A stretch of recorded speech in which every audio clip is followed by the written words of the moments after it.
একটা ছোট্ট শিশু যখন কোল আলো করে পৃথিবীতে আসে তখন তার মা বাবা এবং অন্যান্য কেয়ার গিভাররা তার অন্যান্য নানা রকম সমস্যা নিয়ে ব্যস্ত হয়ে পড়ে, যেমন সে কাঁদছে কিনা বা তার পেট ব্যথা করছে কিনা। কিন্তু এসব ক্ষেত্রে অনেক ক্ষেত্রেই কিন্তু মুখের স্বাস্থ্যটা এর মধ্যে কিন্তু অবহেলিত হতে থাকে। তো আজকে আমি আপনাদের সাথে আলোচনা করব একদম প্রথম থেকে, মানে একজন মহিলা যখন প্রেগনেন্সি প্ল্যানিং করছেন সেই সময় থেকে বা তার প্রেগনেন্সি চলাকালীন সময় থেকে কি করে তিনি নিজের স্বাস্থ্যের যত্ন নেবেন, নিজের মুখের স্বাস্থ্যের যত্ন নেবেন, যাতে আগামী দিনে তার ছোট্ট সোনার দাঁতের সুস্থতার সম্ভাবনাটাও বাড়ে এবং তারও প্রেগনেন্সি চলাকালীন সমস্যা অনেক কম হয়। নমস্কার, আমি ডক্টর নীলাঞ্জনা চট্টোপাধ্যায়। আমি জেনারেল ডেন্টাল সার্জন এবং general dental practitioner crystal smile dental ক্লিনিকে। আচ্ছা, আমার প্রথম কথা হলো যে হবু মা যখন প্রেগনেন্সি প্ল্যানিং করছেন তখনই কিন্তু উচিত তার একবার একজন ডেন্টাল সার্জনকে ভিজিট করে নেওয়া। কেন? কারণ না, ভিজিট করে নিলে তিনি পুরো দাঁতের চেক আপটা করে দেবেন এবং কোনো ক্যাভিটি আছে কিনা, মাড়ির স্বাস্থ্য ভালো আছে কিনা এবং নানা রকমের সমস্যা, কোনো কিছু প্রেগনেন্সি চলাকালীন তার সমস্যা হতে পারে কিনা, অন্তত একটা গ্রস চেক আপ হয়ে গেলে তাহলে কিন্তু আগামী দিনে সেটার প্রবলেম থেকে বাড়াবাড়িটা যাতে না হয়, সেটা যাতে আটকানো যায়, সেটা তিনি ব্যবস্থা করতে পারেন। তার পরামর্শ মতো যদি ট্রিটমেন্ট করা হয় তাহলে কিন্তু ফিউচারে সমস্যা অনেক কম হতে পারে। তো তখনই একবার দেখিয়ে নেওয়া খুব গুরুত্বপূর্ণ। এরপরে যদি প্রেগনেন্সি চলাকালীন কোনো সমস্যা হয় তখনও কিন্তু আপনি ডেন্টিস্টকে দেখাতে পারেন এবং তখনও তিনি যদি কিছু পরামর্শ দেন যে এই সময় এই চিকিৎসাগুলো এর মধ্যে করিয়ে নেওয়া প্রয়োজন, তাহলেও কিন্তু সেটা করিয়ে নেওয়া যেতে পারে। কারণ তা না হলে কিন্তু আপনার প্রচণ্ড যদি যন্ত্রণা শুরু হয় তখন কিন্তু আপনাকে অনেক ধরনের ওষুধ খেতে হতে পারে, যেটা কিন্তু প্রেগনেন্সি চলাকালীন অনেক ক্ষেত্রেই অ্যালাউ করা হয় না। কিন্তু দাঁতের ডাক্তারবাবু দেখে বুঝে, তিনি যদি আপনার প্রেগনেন্সির কথা তাকে বলেন, অবশ্যই করে বলবেন, তাহলে কিন্তু দেখে বুঝে তিনি সেই মতো আপনার চিকিৎসার ব্যবস্থা করবেন যাতে আপনি এবং আপনার যে সন্তান আগত সেও যাতে সেফ থাকে।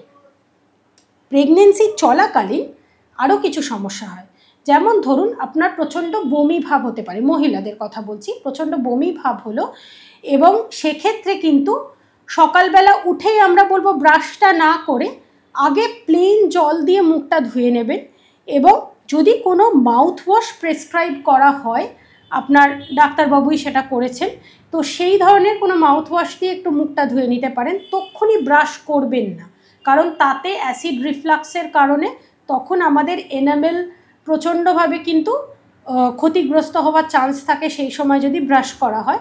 তো আপনার বমি ভাবটা যখন কেটে যাচ্ছে তখন আপনি ব্রাশ করবেন। আরেকটা পয়েন্ট বলি, এই ধরনের সময় খুব ছোট মাথার টুথব্রাশ ইউজ করতে পারেন এবং ফ্লেভারলেস টুথপেস্ট ইউজ করলেও সুবিধে হবে।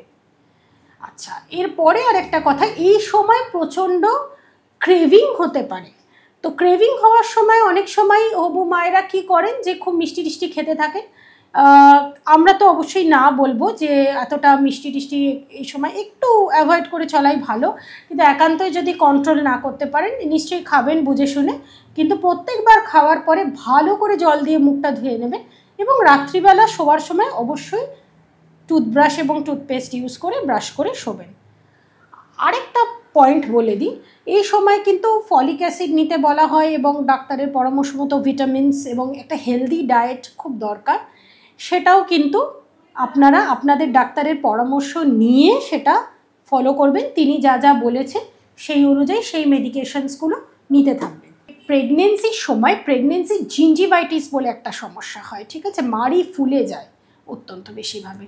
তো এটা যেটা করা যেতে পারে যে আগেই যদি আপনি ডেন্টিস্ট ভিজিট করছেন তাহলে কিন্তু তিনি আপনাকে বলবেন যে একটা স্কেলিং করিয়ে নিতে, যদি তিনি দেখেন মাড়ির অবস্থাটা আপনার ভালো নেই। তাহলে যদি ভালো থাকে তাহলে প্রয়োজন হয় না, বাট যদি ভালো না থাকে তাহলে কিন্তু এটা স্কেলিং করিয়ে নেওয়া খুব দরকার, কারণ দাঁতটা ক্লিন হয়ে থাকলে আপনার ওই প্রেগনেন্সি চলাকালীন মাড়ি টাড়ি ফুলে প্রেগনেন্সি জিঞ্জিভাইটিস হওয়ার চান্সটা অনেকটা কমে যায়।